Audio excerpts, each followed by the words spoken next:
ефир няма да мога да бъде толкова кратък. Аз имам конструктивно предложение. Да. Направо кажете какви са разликите според вас в трите сайта и кой трябва да спечели, защото очевидно е, че играта отива при вас.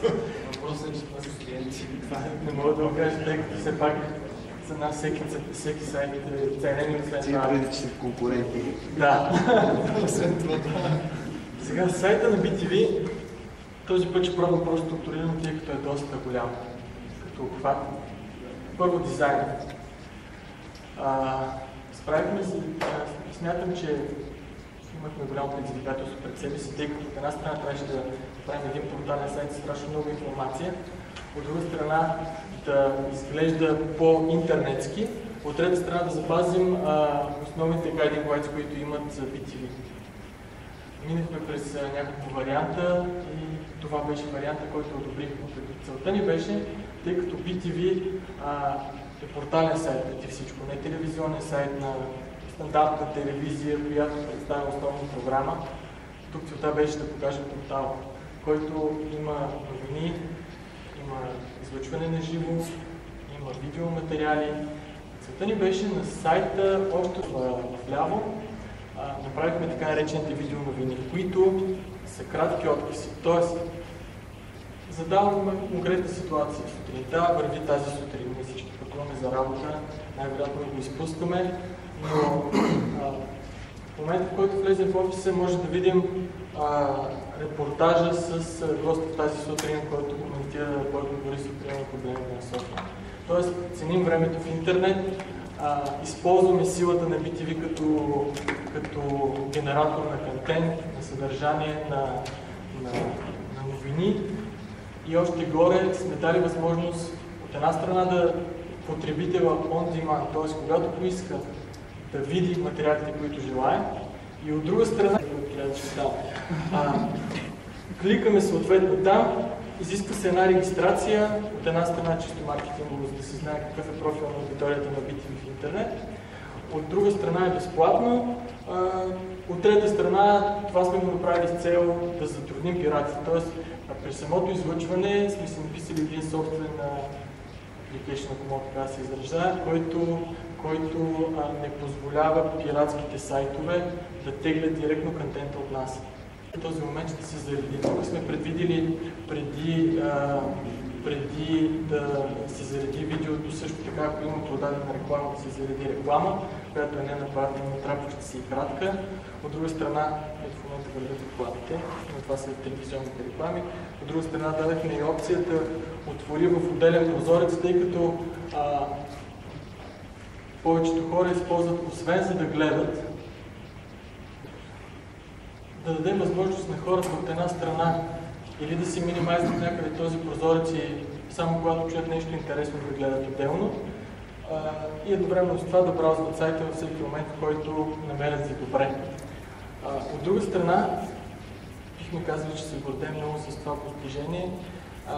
Пред нас беше особено голямо предизвикателство видеоархива, тъй като BTV разполагат с мониторинг система, в която всъщност пазят тези архиви. Те нямат отделна платформа, в която да пазят всички тези видеоматериали. Тоест ние трябваше да се съобразим с една съществуваща платформа, която всъщност трябва на BTV за да пази архив от 3 месеца, които се изискват по закон.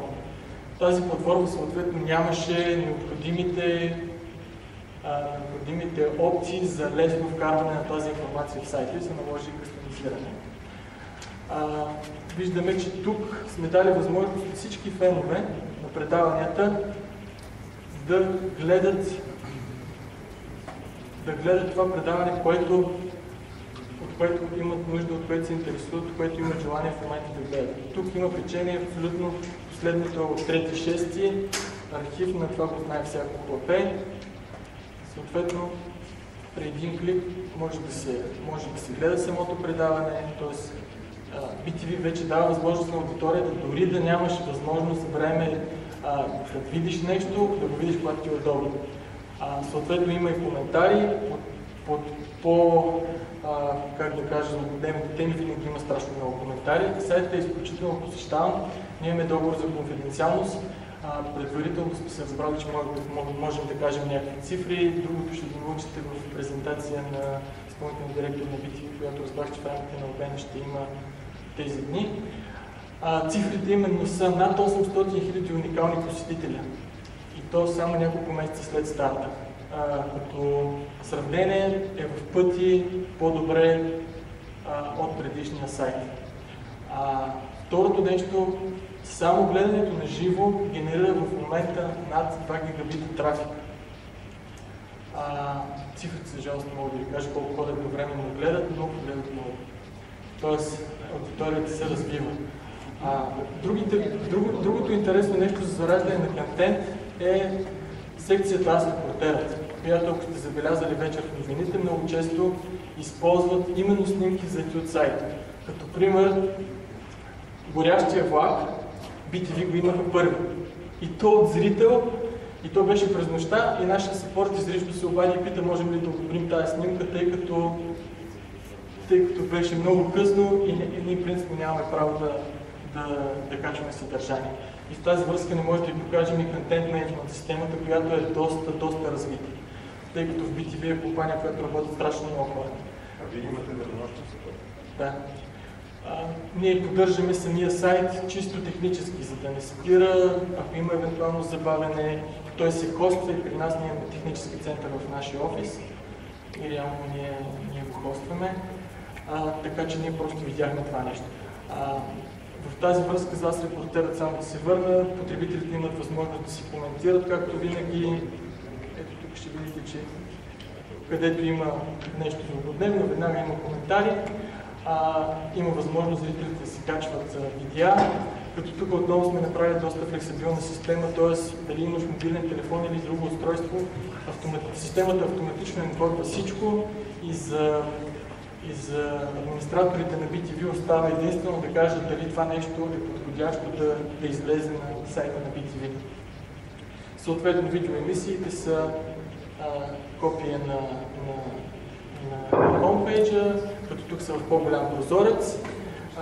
Може би ще ме питате защо няма фулскрин. Това е следващия етап.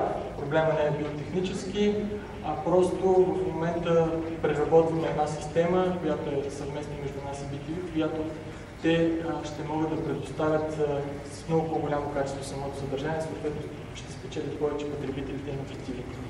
Съответно ще мина малко по-бързо през другите секции. Съответно новините, тъй като те генерират доста новини, са разделени в България, светът, любопитно и така нататък. Отделно имаме тази сутрин, тъй като тя има много какво да предостави. Тя е разделена на преглед на печата, разговори с гости, ето примерно разговорите с гости. Ще ви демонстрирам само това. Съответно генерал Валентин Петров от днеска. За хората, които нямат желание да гледат видеоматериал, могат да прочитат новината, съответно да я коментират, което е ценно и за телевизията, и за самите хора. От друга страна, още тук, с един клик, могат да я гледат. Това е изрязано от момента, в който започва разговора, не е целият блок. Съответно хората не си губят излишно време да привърнат и така нататък. Кой се занимава с дълго детайлна редакция на видео?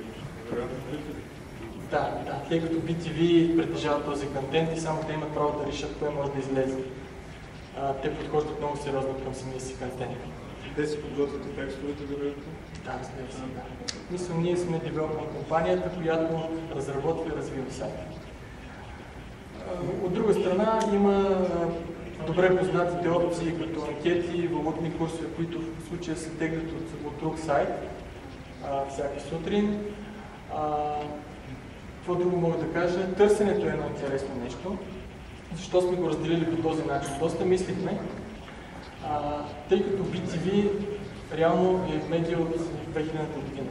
Скоро направила, мисля, октомври 2000-та година стартирал и имаше огромен архив от новини. Съответно има огромен архив от спорт, предавания и филми. И тъй като резултатите бяха страшно много, решихме, че ако ги разделим на новини, спорт, предавания и филми, това ще бъде доста по-лесно за самите потребители. От друга страна, времето. При времето имахме конкретна идея